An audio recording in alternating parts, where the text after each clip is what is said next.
চট্টগ্রামের ইপিজেড আকমল আলী এলাকায় জেলে পল্লীতে ভয়াবহ অগ্নিকাণ্ডে পুড়ে গেছে অন্তত ৩৭টি বসতঘর ও কয়েকটি দোকান। ফায়ার সার্ভিস এবং এলাকাবাসী জানান, গতকাল গভীর রাতে একটি বসতঘরে মশার কয়েল থেকে আগুনের সূত্রপাত হয়। মুহূর্তেই তা ছড়িয়ে পড়ে আশপাশের এলাকায়। খবর পেয়ে একে একে ফায়ার সার্ভিসের 7টি ইউনিট ঘটনাস্থলে উপস্থিত হয়। ৫ ঘন্টার চেষ্টায় ভোরে আগুন নিয়ন্ত্রণে আনে তারা। এর আগেই পুড়ে যায় জেলেপল্লীর অন্তত ৩৭টি বসতঘর, 3টি দোকান, জেলেদের জাল, নৌকা সহ বিভিন্ন মালামাল। টাকা চুরির জন্য যদি আমার গলায় জুতার মালা পরাইতে হয়, তাহলে আমার শালীর সাথে প্রতারণা করার জন্য তোর ফাঁসি হবে।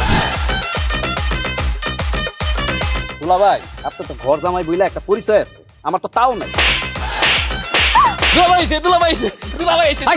ছেলে রাজনৈতিক ফ্যামিলির মেয়ে হয়ে ওই কাজ করবে।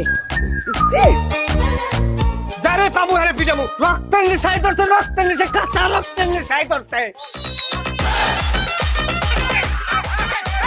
তোমার এই পলিটিক্স আমার বাম পকেটে থাকে। তোর বউরে ঝামেলা পাকাই। আমি তখন বিয়ে করিনি। দুইটার আমি গুলি করে মারু। মাসুদরা কোনোদিন ভালো হয় না। আপনার পোশাক আশাক দেখে কিন্তু আপনার তালুকদার বংশের লোক মনে হয় না আব্বা, আপনার মনে হয় যে আপনি ফকির বংশের লোক।